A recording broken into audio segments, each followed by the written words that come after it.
Bench पर बैठे नाम चिंतन करते हुए समुद्र की तरफ देख रहे थे तो अचानक देखा कि बेंच के समीप एक पारसी सज्जन खड़े हुए हैं। सफेद पोशाक, सफेद पाग बांधे हुए ऐसे खड़े हैं। बहुत देर तक भाई जी उनकी तरफ देखते, फिर नाम जप करते, फिर देखते और वो खड़े ही रहे। भाई जी ने सभ्यतावश कहा, साहब बैठ जाइए। अब वो बोले डरिएगा नहीं। भाई जी ने कहा, मैं क्यों डरूंगा? बोले नहीं, मैं कोई आदमी नहीं हूं, मैं प्रेत हूं। एक बार भाई जी को पसीना आ गया, जैसे कोई एकदम बोलेला कि तो एकदम। उसने पहले कहा कि आप डरिएगा नहीं, मैं प्रेत हूं। सुनते ही भाई जी के पसीना आ गया। मतलब एकदम अचानक किसी को भी ऐसा हो जाएगा। उन्होंने कहा, डरिएगा नहीं, मैं उन प्रेतों में नहीं हूं जो किसी का अनिष्ट कर सकूं। मेरी हिम्मत नहीं थी कि मैं आपसे बात कर सकता यदि आप ना बोलते। ध्यान दीजिए, एक प्रेत योनि भी है 84 लाख योनियों में, जिनका शास्त्र विरुद्ध आचरण बनता है, धर्म विरुद्ध आचरण बनता है, जो अधोगति को प्राप्त होते हैं। जैसे धुंधकारी के विषय में आया है कि वो प्रेत योनि को प्राप्त हुए थे, भागवत में बहुत से ऐसी गलतियां हैं जो हो जाने के कारण फिर हमें प्रेत योनि मिलती है। बड़ी भयानक कष्टप्रद स्थिति होती है।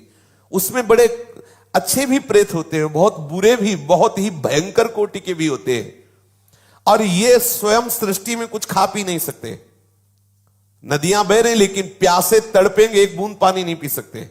ये जब पिएंगे जब कभी तुम्हारे ऊपर सवार हो जाएंगे, तभी आहार विहार कर सकते, अन्यथा नहीं। ऐसे तड़पते रहते, चिल्लाते रहते हैं। जब कोई अपवित्र और कर्महीन पुरुष फंस जाता है तब ये उनके ऊपर सवार हो जाते हैं, उनका खून पीते हैं, उनके द्वारा जो जल भोजन आदि पाया जाता है उसको वो ग्रहण करते हैं। जो भगवान नाम जप करता है उसको स्पर्श भी नहीं कर सकते, बात भी उससे नहीं कर सकते। विश्वास करना, जो भगवान नाम जप करते रहते हैं, ये प्रेत योनि की ताकत नहीं कि उसका स्पर्श कर सके। अपना कल्याण करने के लिए बड़े संतों के जीवन में आते हैं। देखा गया पूज्यपाद सिउड़िया बाबा जी के भी जीवन में पाया गया कि एक बार वो वृक्ष के नीचे बैठे हुए थे तो देखा एक प्रेत वृक्ष को हिला रहा है। बाबा की दृष्टि गई, उन्होंने सब साधकों से कहा, सावधान, यहां प्रेत आ चुका है। अब तो सब घबरा गए बात सुनते ही। बाबा ने कहा, पर चिंता मत करो, वो सामने नहीं आएगा, किसी को छुएगा नहीं। पर वो बड़ा उपद्रव करने लगा, कभी कुटिया में जाकर के पर्दा हिलाना, ऐसे कई तरह के। बाबा ने कहा, चलो फिर यहां से आसन हटा देते हैं, ये करेगा तो कुछ नहीं पर उपद्रव करता रहेगा। और तो ऐसा कई संतों के जीवन में ऐसी घटनाएं आती हैं, पर वो आपको डिस्टर्ब करने की चेष्टा करेंगे, आपको छू नहीं सकते। तो भाई जी से कहा कि मेरी हिम्मत नहीं थी कि मैं आपसे बोल सकूं, आप बोले तब मेरी हिम्मत हुई, मैं आपसे बात किया। मैं आपसे सहायता मांगने आया हूं, मेरा उद्धार कर दो। भाई जी थोड़ा हिम्मत किए, जब वो बोला आपसे सहायता करने आया, आपका मैं अनिष्ट नहीं करूंगा। मुझ में ऐसी ताकत नहीं है कि मैं यहां किसी से भी बोल सकूं। जब तक कोई मुझे बुलाएगा नहीं तब तक मैं बोलूंगा नहीं। देखो ये सूक्ष्मता की बात। जैसे कोई खड़ा है, कौन हो, सुनो हमसे बात करो, अब वो बात करेगा। अगर आप ऐसा ना बोले तो इसीलिए बोलने की जरूरत क्या है। जैसे आप गंगा किनारे भ्रमण कर रहे हैं या कहीं कोई ऐसा दृश्य दिखाई देता, नेत्र नीचे कीजिए, चले जाइए। आपको अगर शंका है कोई खड़ा है क्या, क्यों शंका करो, चलो चुपचाप आगे बढ़ो। कौन है, सुनो बात करो हमसे, तो फिर बात कर लेगा तुमसे।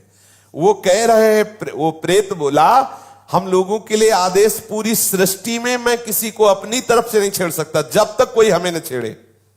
अच्छा, जैसे उनकी वृत्ति मलिन होती है, तो जब तक आप अपवित्र नहीं हो, जैसे जूठे मुंह हैं, ऐसे ही सब अपवित्र हैं, गंदे आचरणों का चिंतन कर रहे हैं, उनको प्रवेश होने की गुंजाइश है। कोई न कोई ऐसी घटना करेंगे जिससे आप उनसे आकर्षित हो, वस्त्र के द्वारा या किसी आसन के द्वारा।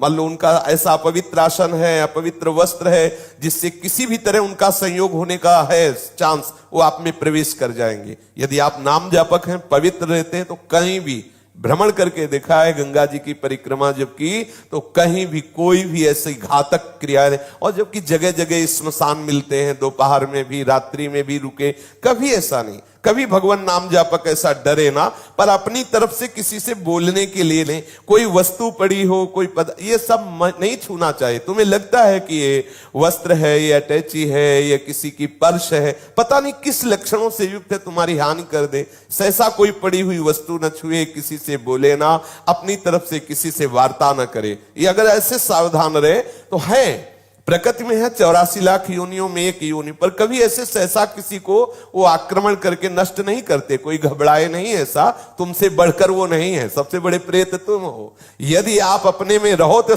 लाखों प्रेत आपके अधीन हो जाए।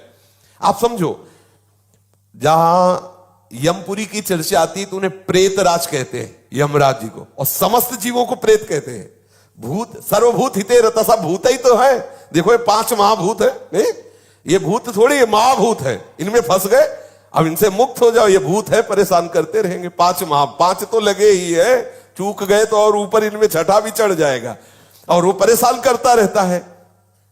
इसलिए मैं प्रतीक्षा कर रहा था कि आप बोले तो मेरी हिम्मत पड़े। भाई जी महाराज प्रेत से बोले, तुम क्या चाहते हो? बोले, मेरे पास बहुत सी शक्तियां हैं, मैं कोई साधारण प्रेत नहीं हूं, मुझे गीता याद है पूरी। वैसे तो कहते गीता के श्लोक बोलो तो प्रेत भग जाएगा, वो कह रहा मुझे गीता याद है पूरी, पूरी गीता याद है मुझे। प्रेत लोक में बहुत दुर्गति हो रही, मैं बहुत घबरा गया हूं, वहां बहुत दंड मिलता है। देखो एक बात ध्यान रखनी कि यदि आप भगवत मार्ग में चल रहे हैं, मनमानी गंदे आचरण करेंगे शास्त्र विरुद्ध, तो भगवान सब देख रहे हैं। डरो, इस बात से डरो कहीं तुम्हारी दुर्गति ना हो। देखो बोला मैं, मुझे गीता याद, कंठस्थ 18 अध्याय। तो उन्होंने कहा कि आप तो पारसी हैं, आपका कैसे कल्याण होगा? आप किस पर श्रद्धा करते जो मैं वो क्रिया करूं आपका कल्याण हो जाए? तो उनका आप भगवान नाम कीर्तन करवा दीजिए और गया जी में श्राद्ध करवा दीजिए, मेरा कल्याण